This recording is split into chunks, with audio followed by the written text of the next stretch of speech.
Shalom. Selamat sore Bapak Ibu Jemaat yang dikasihi Tuhan.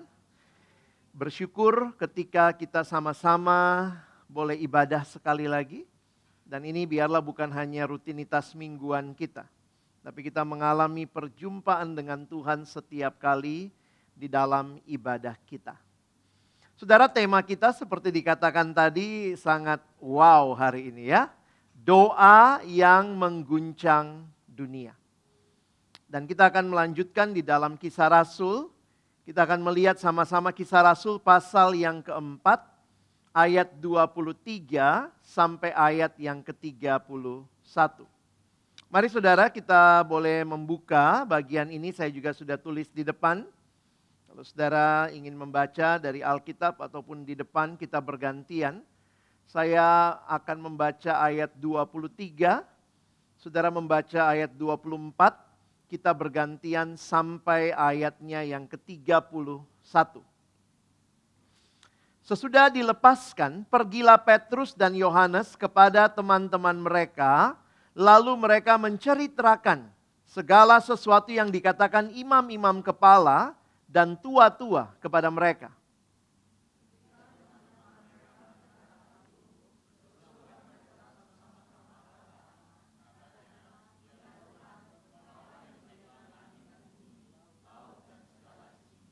Dan oleh Roh Kudus dengan perantaran hamba-Mu Daud, Bapa kami, Engkau telah berfirman, mengapa rusuh bangsa-bangsa, mengapa suku-suku bangsa mereka-reka perkara yang sia-sia.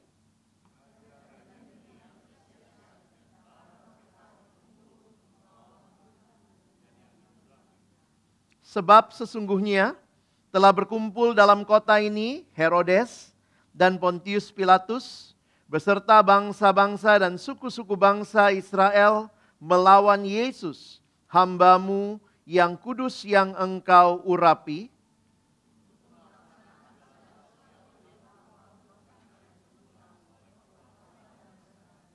Dan sekarang ya Tuhan, lihatlah bagaimana mereka mengancam kami dan berikanlah kepada hamba-hamba-Mu keberanian untuk memberitakan firman-Mu.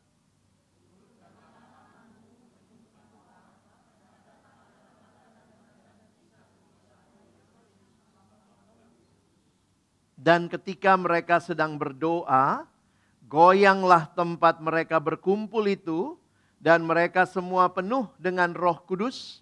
Lalu mereka memberitakan firman Allah dengan berani. Sedemikian jauh pembacaan firman Tuhan. Berbahagialah kita bukan hanya membacanya, tapi juga merenungkannya, melakukannya dalam hidup kita, dan bahkan membagikannya. Saudara, apa yang biasanya kita lakukan kalau punya pergumulan? Wah, kalau rohaninya langsung jawabnya doa, begitu ya.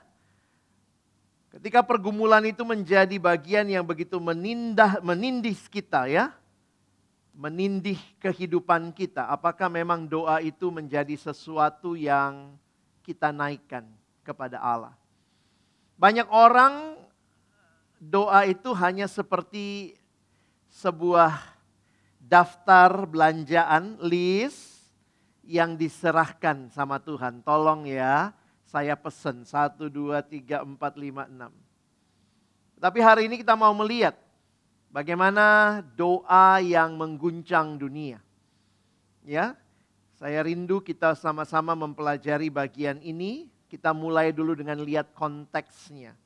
Sebagaimana kita tahu Kisah Rasul pasal yang keempat ini melanjutkan bagian yang sebelumnya. Kalau saudara membaca, di mana Petrus dan Yohanes baru saja diancam oleh mahkamah agama. Karena mereka memberitakan Yesus dan yang bangkit. Dengan kesembuhan yang terjadi di pasal yang sebelumnya, kalau saudara perhatikan di pasal yang ketiga, Petrus memulihkan orang lumpuh, khotbah Petrus di Serambi Salomo, akhirnya mereka dibawa ke dalam pertemuan dengan mahkamah agama itu dan dikasih tahu jangan memberitakan firman lagi. Setelah dibebaskan, nah ini yang menarik saudara ya, mereka tidak menyusun strategi balas dendam atau cari tempat persembunyian. Tetapi yang saudara perhatikan di dalam ayat yang kita baca yang pertama tadi, saudara lihat pasal yang keempat ayat 23. Sesudah dilepaskan, pergilah Petrus dan Yohanes kepada teman-teman mereka, lalu menceritakan segala sesuatu yang dikatakan imam-imam kepala dan tua-tua kepada mereka. Dan menariknya, mereka kembali kepada jemaat, lalu seluruh gereja bersatu menaikkan doa. Nah, ini yang menarik untuk kita perhatikan, ayat yang ke-24. Ketika teman-teman mereka mendengar hal itu, berserulah mereka bersama-sama kepada Allah. Nah, ini menarik saudara untuk diperhatikan. Seringkali kita lupa bahwa doa yang dinaikkan bersama-sama, ini yang disebut sebagai doa komunal. Ini juga bagian di dalam banyak bagian yang Yesus sampaikan. Saya pikir juga kalau saudara mengerti doa Bapa kami, itu doa personal atau komunal? Emangnya doa Bapa gue? Jadi sebenarnya nggak pas juga doa Bapa kami sendirian ya. Coba saudara di rumah doa Bapa kami sendiri. Bapa kami, harusnya kan bareng-bareng ya. Ada juga lagu-lagu yang memang pasnya dinyanyikan bersama-sama gitu ya. Coba saudara nyanyi hari ini kurasa bahagia sendiri di kamar mandi. Bergandengan tangan sama gayung. Gitu ya. Saudara, ada hal-hal yang kita sering kali lupa betapa pentingnya gereja berkumpul, gereja bersatu, gereja berdoa. Dan ini yang kemudian diingatkan kembali kepada kita. Nah, menariknya apa isi doanya? Yang mengejutkan saudara, mereka tidak minta supaya ancaman dihilangkan, tapi mereka minta agar Allah memberi keberanian untuk tetap memberitakan Injil. Jadi di sini yang saya lihat perbedaan yang sangat mendasar. Waktu punya pergumulan yang menindih hidup. Waktu ada pergumulan gereja mula-mula dilarang memberitakan Injil. Yang mereka minta. Kalau saya mungkin ya dalam keegoisan, Tuhan matiin Herodes, Tuhan matiin Pilatus gitu ya. Kenapa? Kalau mati semua kan aman. Kita bisa lakukan segala hal. Tetapi di tengah situasi yang sulit itu, mereka tetap minta. Karena mereka dilarang memberitakan Injil. Tapi Injil harus diberitakan, maka doa mereka, berikan kami keberanian memberitakan Injil. Saya banyak layani anak remaja, siswa, mahasiswa. Kalau punya pergumulan tuh rasanya pengen langsung diangkat Tuhan ya. Ini kalau pas ujian tengah semester nggak siap, UTS, UAS, Tuhan semoga dosennya nggak datang. Kayaknya lepas semua pergumulan gitu ya. Tuhan semoga pun kalau dosennya begitu, Tuhan tolong matanya agak buta sehingga nilai jadi bagus. Begitu ya. Itu cara-cara yang kita harapkan karena kita mau lepas dari pergumulannya. Dan kita tidak siap memasuki pergumulan itu dengan bergantung kepada Tuhan. Hari ini kita akan melihat 3 hal saudara ya. Menarik sekali dalam doa ini kita bisa belajar yang pertama fokus doa. Yang kedua kita akan melihat apa yang menjadi permohonan doa. Yang ketiga nanti kita akan lihat jawaban doa. Mari kita lihat satu-satu saudara ya. Kita lihat di dalam ayat-ayatnya. Yang pertama fokus doa. Menarik sekali fokus doa mereka nggak langsung minta permohonan. Makanya kalau saudara lihat ya. Permohonan nomor 2. Fokus doanya itu yang pertama.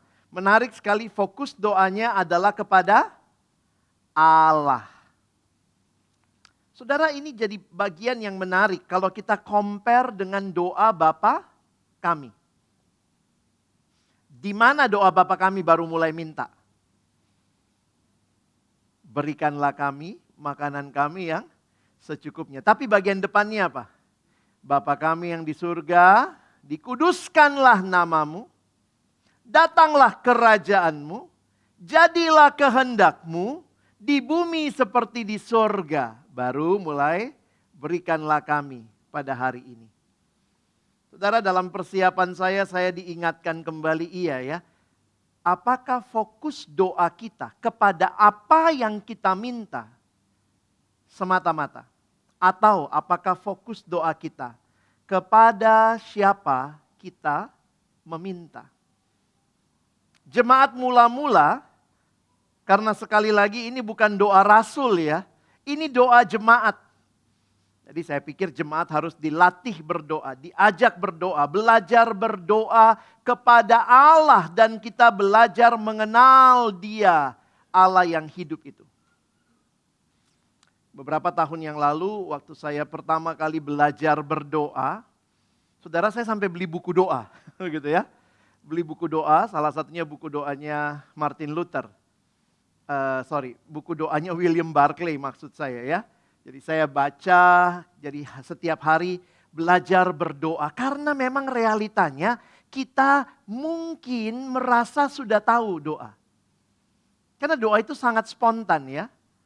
Tapi ya realitanya kadang-kadang doa-doa kita itu doa yang sangat egois. Dan menariknya di dalam Alkitab, waktu murid-murid datang sama Yesus, mereka minta diajar apa? Ajarlah kami berdoa. Kapan ya gereja terakhir bikin training doa ya?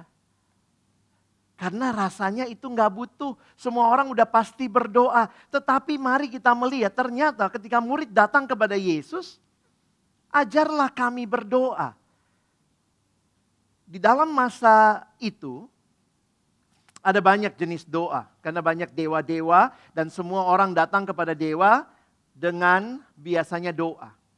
Tetapi doa mereka adalah doa yang sekedar komat kamit, mohon permohonan, doa yang terkesan seperti mantra. Diulang 3 kali, dapat piring cantik. Doanya diulang 5 kali, dapat payung. Begitu ya.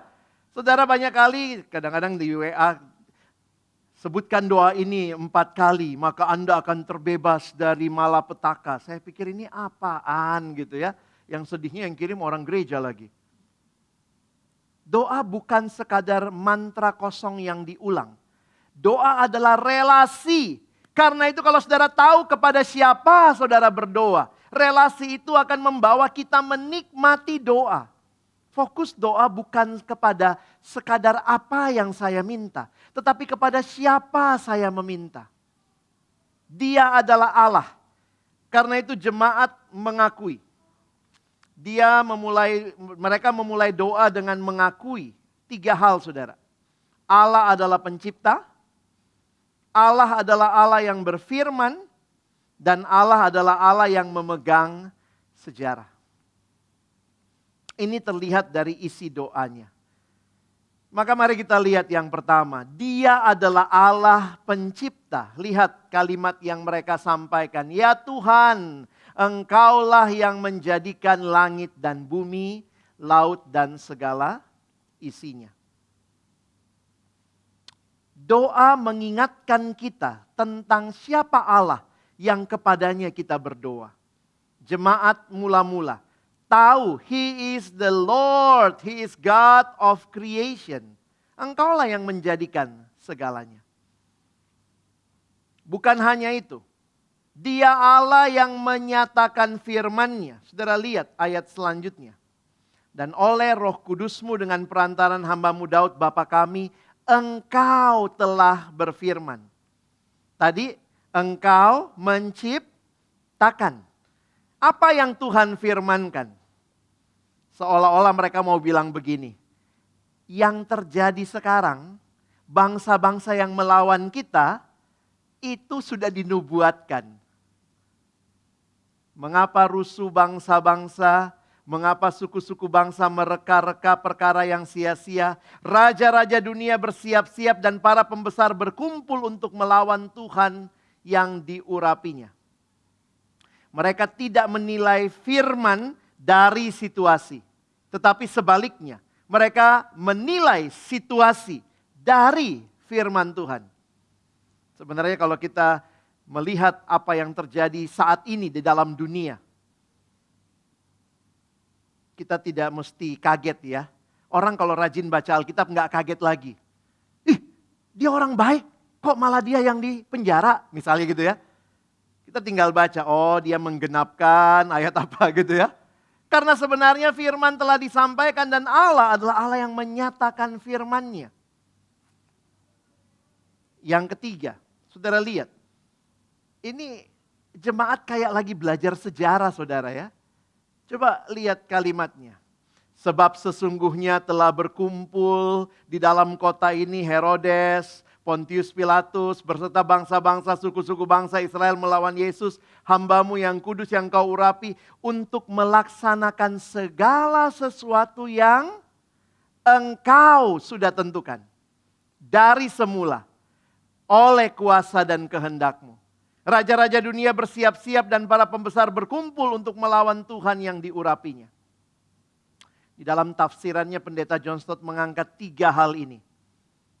Engkau mencipta, yang kedua, engkau berfirman, dan yang ketiga, engkau menentukan. He is the Lord of creation. God is God of creation. God is God who reveals Himself through His word. Dan Allah adalah God of history. Dia Allah atas sejarah yang menentukan. Jadi saudara lihat ya, lagi ngalamin pergumulan, gak boleh beritain firman. Jemaat, ya Tuhan, Allah yang hidup. Allah yang berkuasa atas ciptaan. Ini kira-kira kalau pakai bahasa saya ya. Langsung mereka ingat, Allah yang berkuasa atas ciptaan. Wah, Herodes ciptaanmu Tuhan. Pilatus ciptaanmu Tuhan. Bangsa-bangsa melawan Yesus, Mesias. Oh, ini pun sudah Tuhan nubuatkan. Dia Allah yang menentukan sejarah. Sepertinya kalau sudah ngomongnya begini, fokusnya Allah, sebenarnya mau minta apa lagi ya? Semua udah jelas. Ada satu mahasiswa datang sama saya, Kak, saya takut banget mau ujian skripsi. Pengujinya killer katanya, Kak. Saya bilang ya udah, doanya kamu sebut, ya Tuhan yang menciptakan dosen killer itu. Hatinya ada di dalammu. Dia kau pegang ya. Jadi sebelum minta Tuhan jauhkan dosen killer itu, mudah-mudahan dia sakit. Ingatlah, segala sesuatu dicipta oleh Allah. Segala sesuatu Allah yang menguasai. Dan sebenarnya kalau sudah ini yang kita sebutkan, rasanya minta pun sudah nggak perlu ya. Because He is the Lord of everything. He is the living God. Dan karena itulah saya tidak takut. Sebelum berbicara tentang ancaman, mereka belum bicara apa ancaman yang dihadapi. Mereka belum meminta. Tetapi mereka terlebih dahulu memandang kebesaran Allah. Pertanyaannya, apa fokus doa saudara dan saya? Apakah fokus kita memandang Allah lebih besar dari ancaman? Atau justru fokus kita memandang ancaman lebih besar daripada Allah? Kita sering fokus pada besarnya masalah. Tapi biarlah kita belajar berfokus pada besarnya Allah. Jadi akhirnya waktu saya mempelajari doa yang mengguncang dunia ini, sebelum mengguncang dunia, doa ini mengguncang kita, sang pendoa, untuk mengarahkan fokus kita kepada Allah. Saudara, saya kan pernah main sulap ya, saya mau coba lagi sore ini main sulap saudara ya. Ini pendeta atau pesulap ya. Dalam hitungan ketiga saya akan buat semua saudara hilang. Siap? Yang datang sama keluarga, saudara pegang tangannya. Siap ya? Dalam hitungan ketiga saya akan buat semua saudara hilang. Siap-siap. 1, 2, biasa aja mukanya. 1,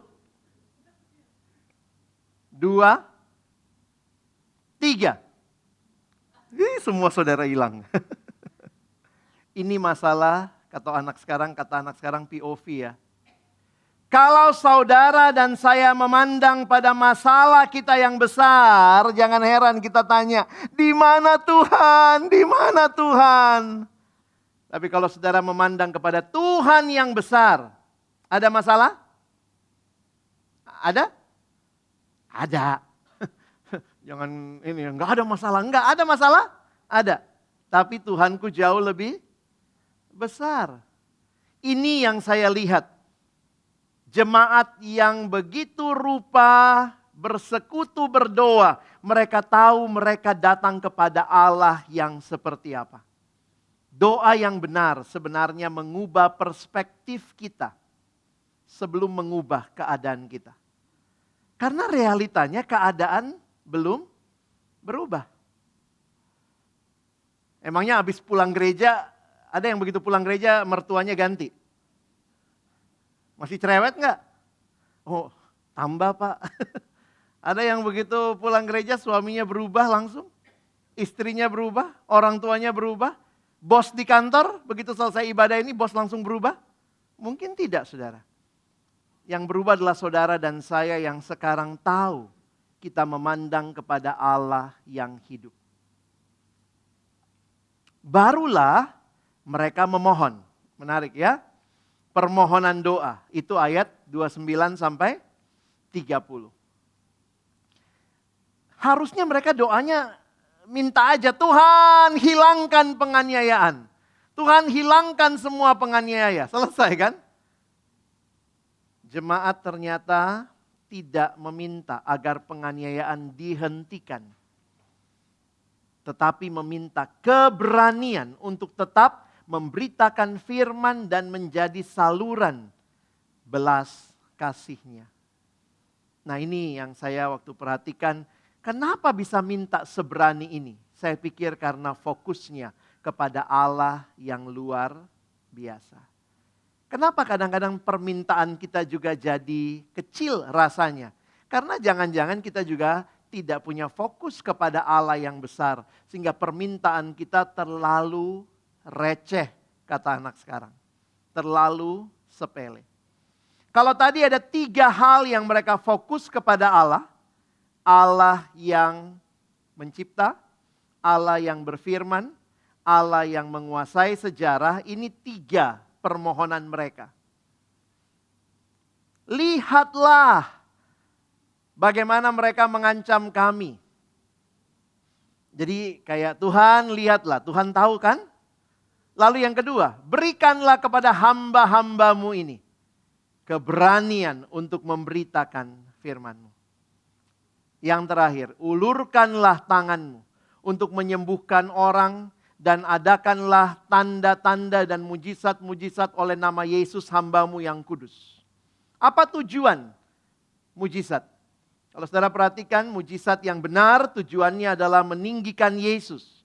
Jadi ketika firman diberitakan, mujizat menjadi tanda yang meneguhkan pemberitaan firman. Karena waktu itu belum ada Alkitab ya. Jadi seringkali mujizat terjadi untuk meneguhkan firman yang diberitakan. Jadi apa permohonannya? Orang yang fokusnya benar, permohonannya benar juga. Meminta keberanian lebih daripada sekadar kenyamanan. Tentu kita maunya yang nyaman ya. Tapi ketika Tuhan belum mengizinkan yang nyaman itu kita alami, apa respon kita? Kita sering berdoa supaya hidup jadi lebih mudah. Padahal jangan-jangan Tuhan rindu membentuk kita. Pertama-tama lebih setia waktu menghadapi tantangan. Jadi sampai bagian ini saya melihat ini semua belum mengguncang dunia. Doa yang benar mengguncang sang pendoa. Ubah fokusmu, arahkan permintaanmu kepada yang benar, dan akhirnya Tuhan menjawab doa. Saudara perhatikan di dalam ayat 31, ini kembali lagi ada 3 hal terjadi. Jadi menarik ya, 3 fokus tentang Allah, 3 permohonan, dan ada 3 jawaban Allah. Dan menariknya ini terjadi ketika sedang berdoa. Masa-masa lalu tuh banyak gereja punya doa semalaman ya. Ada gitu ya, ada yang bilang doa semalam suntuk, makanya suntuk semua. Gitu ya. Gantilah doa semalam ceria gitu ya. Tapi itu realitanya di dalam doa, waktu saya perhatikan menarik ya. 3 hal ini terjadi ketika mereka sedang berdoa. Goyanglah tempat mereka berkumpul itu. Beberapa penafsir mengatakan kemungkinan gempa bumi. Ada kemungkinan. Tapi yang lebih luar biasa, mereka semua bergoyang, gitu ya. Terguncanglah dan mereka semua penuh dengan Roh Kudus. Ini hal kedua. Lalu mereka memberitakan firman Allah dengan berani. Apa tanda dipenuhi Roh Kudus? Beberapa gereja bilang, oh kalau dipenuhi Roh Kudus tiba-tiba nanti bisa bahasa roh. Dipenuhi Roh Kudus nanti bisa lakukan mujizat ini dan itu. Bukti paling nyata. Seperti yang Yesus katakan, kalau Roh Kudus turun atas kamu, maka kamu diberi kuasa menjadi saksiku. Maka luar biasa, ini mereka memberitakan firman Allah dengan berani. Jadi sebenarnya, kalau saudara memperhatikan doa yang mengguncang dunia ini, dimulai dengan pertama-tama mengguncang sang pendoa. Melihat luasnya Allah, luar biasanya besarnya Allah kita. Memohon hal yang sepantasnya. Dan Tuhan yang memberikan jawaban. Allah menggoyang tempat mereka berkumpul. Memenuhi mereka dengan Roh Kudus. Lalu mereka memberitakan firman Allah dengan penuh keberanian. Dunia digoncang oleh orang-orang yang berdoa ini. Jawaban doa dengan berani mereka melangkah dalam kuasa Roh Kudus. Ini yang kita baca di dalam Alkitab, karena itu Kisah Rasul 4 tidak berhenti di Kisah Rasul 4. Terus sampai pasal terakhir, karena kuasa Roh Kudus bukan hanya memberi pengalaman rohani, tetapi memberikan mereka keberanian untuk hidup sebagai saksi Kristus. Maka saudara dan saya hari ini kita belajar dari firman Tuhan yang hari ini kita sama-sama pelajari. Saya coba simpulkan lagi buat kita. Doa yang mengguncang dunia, pertama-tama mengguncang sang pendoa yang berharap kepada Allah yang hidup. Fokusnya adalah fokus kepada Allah. Permohonannya adalah keberanian untuk terus memberitakan firman. Dan jawabannya, Roh Kudus memenuhi untuk memberitakan firman. Saudara, kita mau guncang dunia, mau mengguncang apa nih? Ya, kadang-kadang kita pikir, waduh saya mau mengguncang perusahaan saya, mengguncang. Tapi jangan-jangan semua tujuannya untuk supaya saya lebih nyaman. Tuhan, bungkamkan mulut bos saya supaya saya lebih tenang. Tuhan, bungkamkan mulut istri saya. Aduh, kalau sudah marah, waduh, supaya dia lebih tenang. Semua tentang apa yang kita mau. Tentu boleh minta, saudara ya, tapi Tuhan menjawab sesuai yang Tuhan mau. Tetapi jemaat mula-mula, doa mereka adalah doa yang mengguncang dunia. Bukan terutama menghilangkan ancaman, tetapi doa yang membuat gereja tetap berani, setia, dan dipenuhi Roh Kudus. Saudara, dalam situasi dunia seperti sekarang ini, kadang-kadang kita tidak langsung Tuhan jawab apa yang kita minta. Seringkali keadaan bahkan belum berubah. Jangan hanya berdoa agar Tuhan mengubah keadaanmu. Berdoalah agar Tuhan mengubahmu jadi saksi Kristus yang berani. Karena keadaan akan selalu berubah. Maka mintalah, Tuhan tolong saya jadi saksi yang berani. apapun kondisinya. Waktu lagi nyaman, aku bersaksi. Waktu terdesak, begitu rupa banyak pergumulan, banyak masalah, saya tidak berhenti bersaksi. Saya sungguh rindu dalam gereja ini, lahir orang-orang yang sungguh-sungguh diguncang Allah, supaya kehadiran saudara dan saya akan dipakai Allah mengguncang dunia. Waktu saya pelajari ini, saya menyadari bukan doanya yang mengguncang saja, tetapi pendoanya yang terguncang oleh Allah dan dipakai Allah mengguncang dunia di tempat-tempat di mana kita hadir. Orang boleh kenal siapa Yesus lewat hidup kita. Kiranya Tuhan menolong kita. Bukan hanya dengar banyak firman, tapi juga melakukannya, menerapkannya di dalam hidup kita. Saya belajar berdoa. Waktu itu saya mulai coba sebutkan siapa Allah buat hidup saya. Karena banyak kali kita berdoa sudah kebiasaan.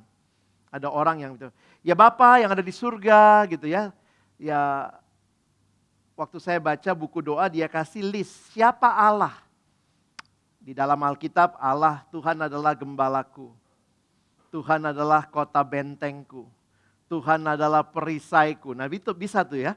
Kita setiap hari satu, pilih.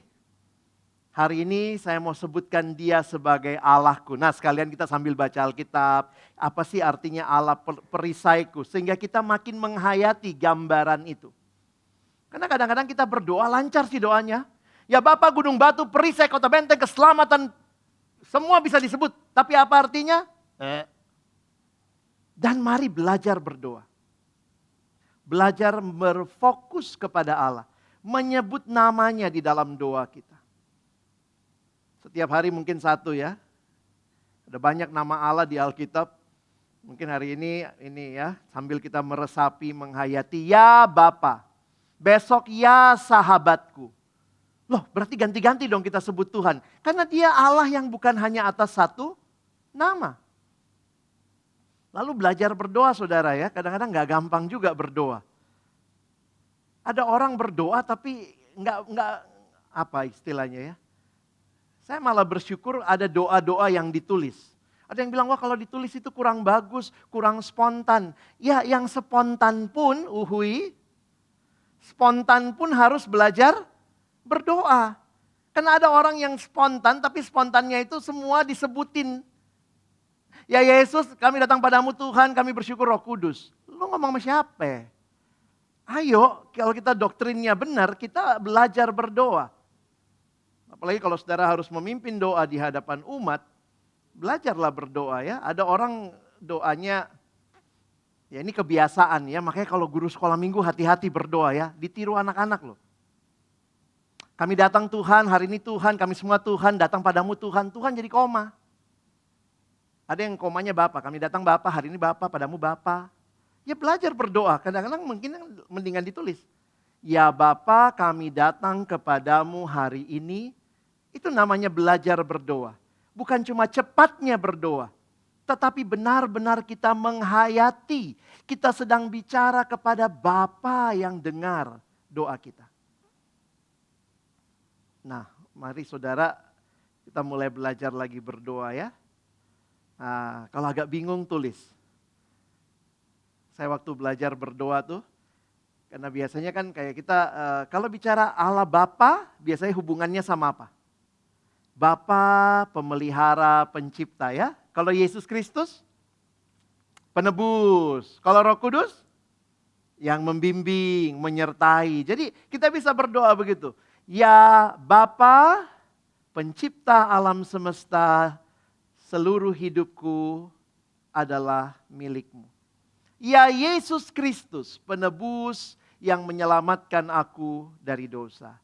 Ya Roh Kudus yang hadir menyertai perjalananku. Ya Allah Tritunggal yang kudus, aku datang kepadamu. Jadi bukan sekedar, ya Roh Kudus kami datang padamu Yesus, kami semua bersyukur Bapa. Terus, maaf ya, saya bukan, jangan takut berdoa setelah ini ya. Aduh, nanti dinilai Pak Alex lagi ya. Tapi belajarlah berdoa. Saya pun masih belajar. Beberapa kali kalau saya doa tuh Tuhan, apalagi sekarang bisa pakai ChatGPT ya. Beberapa orang juga saya lihat doanya bagus banget. GPT. Sorry ya, bukannya nggak boleh, tapi GPT nggak punya soul. Kadang-kadang kita baca, bagus banget nih doa. Saya beberapa kali juga minta tolong ChatGPT. Coba nih, saya mau khotbah ini. Kalau kamu disuruh doa, doamu apa? Terus saya lihat, bagus banget. Tapi bukan GPT yang berdoa, Alex yang berdoa. Saya harus kenal siapa yang saya sebutkan di situ. Ya Allah, ya Bapa, ya Pencipta, ya Yesus. Hari ini mari kita belajar berdoa sebelum saudara diguncang Allah dan saudara dan saya mengguncang dunia. Tuhan memberkati kita. Amin.